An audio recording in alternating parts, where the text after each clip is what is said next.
ফরিদপুর শহরের বিভিন্ন এলাকায় বেওয়ারিশ কুকুরের সংখ্যা বেড়েছে আশঙ্কাজনক হারে। আর এসব কুকুরের আক্রমণে বিপাকে পথচারী ও স্কুল কলেজগামী শিক্ষার্থীরা।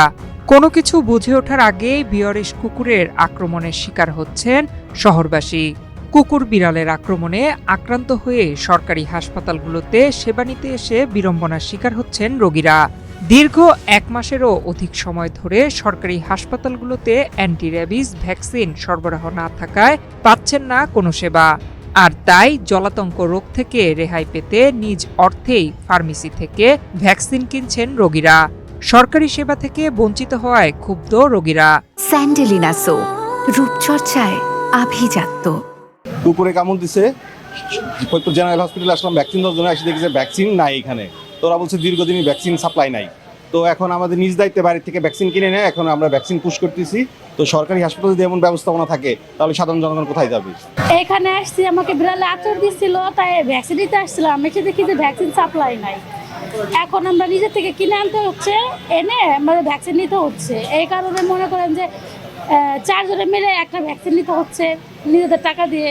সরকারি তো নাই এখানে সাপ্লাই। সরকারি হাসপাতালে আসলাম ভ্যাকসিন ফ্রিতে নেওয়ার জন্য, কিন্তু সরকারি হাসপাতালে এসে দেখি যে ভ্যাকসিন নাই। তাহলে আমার সরকারি হাসপাতালে এসে কি লাভ হলো? জলাতঙ্ক রোগ যাতে ছড়িয়ে পড়তে না পারে সেজন্য হাসপাতালগুলোতে পর্যাপ্ত পরিমাণে ঔষধ সরবরাহ রাখার তাগিদ দিয়েছেন সচেতন শহরবাসী। এখন তো মানুষের চেয়েও কুকুর বেশি হয়ে গেছে, যার জন্য মানুষের চলাফেরা হাঁটাফেরা সব মুশকিল হয়ে গেছে। জলাতঙ্ক রোগ অতিরিক্ত বেড়ে গেছে। পর্যাপ্ত পরিমাণে ভ্যাকসিন হসপিটালে রাখা উচিত, আর তা না হলে কুকুরকে নিধন করতে হবে। নিধন না করলে এই ভ্যাকসিন সরকার দিতে পারবে না। এত অনেকে বলতে পারেন যে কুকুরের সংখ্যা বাড়ছে, কুকুর নিধন করা হচ্ছে না, কিন্তু এটা নিধন করার কোনো সুযোগ আমাদের নেই। এটা মানবিকতা পরিপন্থী কাজ। হাইকোর্ট সুস্পষ্ট নির্দেশনা দিয়েছে কুকুরকে হত্যা করা যাবে না, মারা যাবে না। সেক্ষেত্রে আমি মনে করি কুকুরকেও ভ্যাকসিনের আয়তায় আনা উচিত, যাতে ওই কুকুর এই জাতীয় জীবাণু বহন করতে না পারে। তবে কবে নাগাদ এই ভ্যাকসিন আসবে এমন তথ্য নেই হাসপাতালের কর্মকর্তাদের কাছে। গভর্নমেন্ট যে সাপ্লাই, ঢাকা থেকে আমরা যে অ্যান্টি র্যাবিস ভ্যাকসিন পেয়ে থাকি সেটা সাপ্লাই নেই। এটা আমরা প্রতিদিনই বলা যায় সপ্তাহে 2 থেকে 3 দিনই ঊর্ধ্বতন কর্তৃপক্ষের সাথে যোগাযোগ রাখছি, কিন্তু এখনও গভর্নমেন্ট এটা পারচেজ করতে পারছে না বিধায় বিভিন্ন কারণে যে সেটা আমাদের ওয়াকেবল না, সাপ্লাই দিতে পারছে না।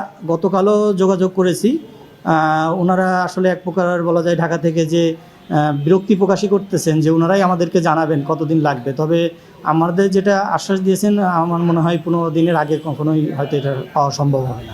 গত 3 মাসে ফরিদপুর জেনারেল হাসপাতাল থেকে প্রায় 5,500 রোগী জলাতঙ্কের ভ্যাকসিন গ্রহণ করেছেন, যাদের অধিকাংশই নিজ অর্থে এসব ভ্যাকসিন কিনেছেন। দ্রুতই হাসপাতালগুলোতে জলাতঙ্কের ভ্যাকসিন সরবরাহের দাবি শহরবাসীর। নয়ন বিশ্বাস, বাংলাদেশ প্রতিদিন।